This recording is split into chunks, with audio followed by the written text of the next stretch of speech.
अगर आप एक हेलीकॉप्टर या एरोप्लेन लेकर पेरू देश के कैपिटल लीमा के करीब 400 किलोमीटर साउथ में जाओगे तो यहाँ पर एक बहुत बड़े डेजर्ट में आपको ज़मीन पर बनी कुछ अजीब सी लाइनें और स्ट्रक्चर्स दिखेंगे।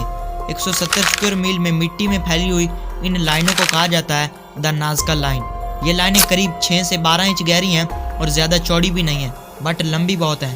कई तो 300 मीटर लंबी हैं। एक्चुअल में इन लाइनों को किसी ड्रोन या प्लेन की मदद से ऊपर से देखा जाए तो ये कुछ अलग अलग स्ट्रक्चर्स हैं।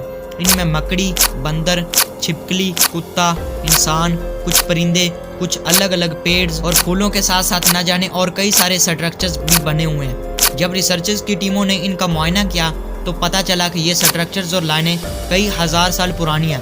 और यहाँ पर सोचने वाली बात ये भी है कि ये जिस सहराई या डेजर्ट में बनी हुई है, इसमें इतनी तेज़ हवाएं चलती हैं कि इसमें उड़ने वाली मिट्टी में ना जाने क्या क्या छुप सकता है। बट हज़ारों साल पहले बनाई गई ये लाइनें आज तक उसी तरह से बिल्कुल ठीक ठाक खड़ी हैं।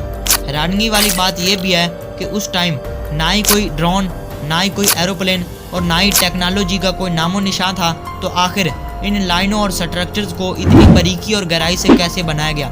बात यहाँ पर ही नहीं रुकती, बल्कि सवाल ये भी उठता है कि आखिर इनको ज़मीन से तो सही तरह से देखा भी नहीं जा सकता, इनको जस्ट प्लेन या ड्रोन्स की मदद से आसमान से देखा जा सकता है। तो इनको बनाने वालों ने आखिर इनको क्यों और किस मकसद के लिए बनाया था?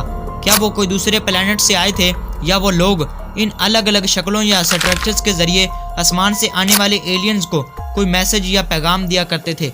कुछ लोगों का ये भी कहना है कि ये लाइन और स्ट्रक्चर्स इंसानों ने नहीं बल्कि एलियंस ने बनाए हैं, और इन स्ट्रक्चर्स के जरिए वो ज़मीन पर आते हैं और ज़मीन की कई सारी अलग अलग जगहों पर नज़र रखे हुए हैं। कुछ रिसर्चर्स ये भी कहते हैं कि ये अलग अलग लाइनें उन एलियंस के कुछ सीक्रेट्स कोड हैं, और इन कोड को डीकोड करके हम ज़मीन को तबाह या बर्बाद होने से बचा सकते हैं। आखिर क्या इनके पीछे का राज, इनको किन लोगों ने और किस मकसद के लिए बनाया, और आखिर इनको बनाया किस चीज़ से गया? आज तक ये अनसॉल्वेबल मिस्ट्री क्यों बनी पड़ी है? आइए जानते हैं इनके पीछे की हिस्ट्री और कुछ सीक्रेट्स और कुछ इंटरेस्टिंग फैक्ट्स के बारे में।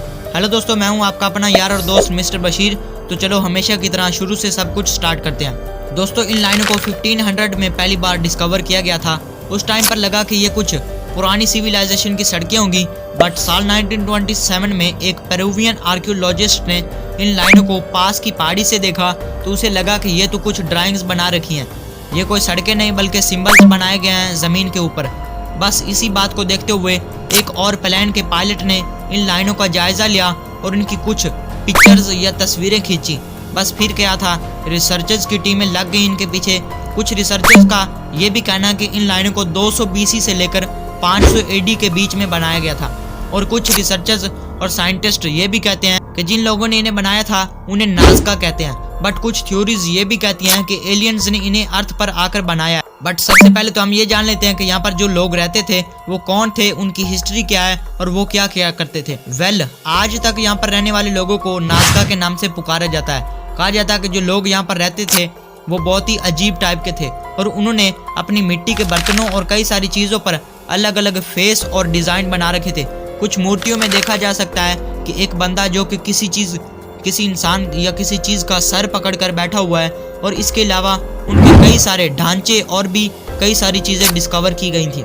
इसमें नए नए फेस भी छुपे हुए थे। कहा जाता है कि जो लोग यहाँ पर रहते थे वो बहुत ही डिफरेंट टाइप के थे, और वो किसी उड़ने वाले गॉड को मानते थे। कहा जाता है कि वो लोग अपनी ये जगह और सब कुछ छोड़कर चले गए। अब इसकी वजह पानी की कमी या किल्लत भी हो सकती है, या फिर कोई और वजह, बट वो लोग ये जगह छोड़कर दुनिया के अलग अलग कोनों में फैल गए। बट इनके पीछे छोड़े हुए ये स्ट्रक्चर्स और लाइनें आज भी वहीं पर मौजूद हैं, और आज भी इजिप्ट के पिरामिड्स की तरह एक मिस्ट्री बनी पड़ी है। कुछ रिसर्चर्स ये भी कहते हैं कि इनको एलियंस या फिर किसी दूसरे प्लेनेट से आए लोगों ने इसलिए बनाया कि वो ज़मीन पर बसने वाले लोगों को इस बात के बारे में बताना चाहते थे कि जहाँ या जिस प्लेनेट पर वो रहते हैं वहाँ पर भी ऐसे जानवर, परिंदे, पेड़, दरख्त और इंसान भी मौजूद हैं। इसलिए उन्होंने ये लाइनें बनाई होंगी। बट यहाँ पर भी कुछ लोग सवाल उठाते हैं कि जस्ट इतनी सी बात अर्थ के लोगों को बताने के लिए और समझाने के लिए एलियंस इतनी मेहनत से ये लाइनें नहीं बना सकते।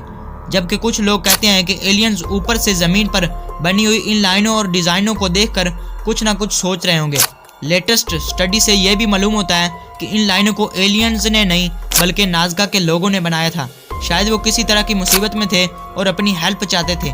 इसलिए उन्होंने ये लाइनें खींची ताकि उनकी हेल्प के लिए ऊपर से कोई आ सके। और कुछ थ्योरीज ये भी कहती हैं कि इस एरिया में पानी की बहुत कमी थी, जिसकी वजह से उन लोगों की खेती भी नहीं होती थी और ये पानी पीने के लिए पानी की एक एक बूंद के लिए तरसते थे। इसीलिए उन्होंने ये लाइनें और साइंस कई किलोमीटर तक लंबे बनाए ताकि ऊपर से इनको आसानी के साथ देखा जा सके और उनकी हेल्प के लिए कोई ना कोई आ सके। थ्योरीज के हिसाब से कुछ बुक्स में ये भी लिखा है कि इस डेजर्ट में कुछ टाइम पहले एक अलग टाइप की दिखने वाली चीज लैंड हुई, जिसमें इंसानों की तरह के ही दिखने वाले कुछ लोग निकले और कहा जाता है कि वो अपनी एक अलग पहचान रखते थे। आज की थ्योरीज भी यही कहती हैं कि उन लोगों ने ये साइंस और स्ट्रक्चर्स अपनी हेल्प के लिए बनाए थे और इनको बनाने वाले वर्कर्स के ऊपर बहुत बड़ा दबाव डाला गया था, तब जाकर ये इतने कूल दिखते हैं। बट इस चीज से उन लोगों की नॉलेज के बारे में भी मालूम होता है कि उन लोगों को ये अच्छी तरह से मालूम था कि ऊपर भी कोई दुनिया बसती है और वो जमीन पर भी आते हैं और लोगों की हेल्प भी करते हैं। अब यहाँ पर कुछ और थ्योरीज ये भी कहती हैं कि एलियंस ने इंसानों से इन स्ट्रक्चर्स को अपनी मनमर्जी से बनवाया होगा और इन स्ट्रक्चर्स के जरिए उनको आसानी होती होगी अर्थ यानी जमीन पर आने के लिए। और कुछ लोग तो ये भी कहते हैं कि ये अलग अलग साइंस असल में एलियंस के लैंडिंग ट्रैक हैं और इनकी मदद से वो अर्थ यानी जमीन पर आया करते थे और ना जाने जमीन पर क्या क्या किया करते थे। खैर छोड़ो गाइज, पर्सनली आपको क्या लगता है कि इन लाइनों को इतनी बारीकी से एलियंस ने बनाया है या फिर ये इंसानों का काम है? अपनी राय नीचे कमेंट बॉक्स में जरूर बताएं और इसी तरह की इंटरेस्टिंग और नॉलेजफुल वीडियोस आगे फ्यूचर में देखने के लिए अपने इस चैनल को सब्सक्राइब कर लो। मिलते हैं फिर किसी इसी तरह के इंटरेस्टिंग और मजेदार वीडियो में, तब तक के लिए बाय।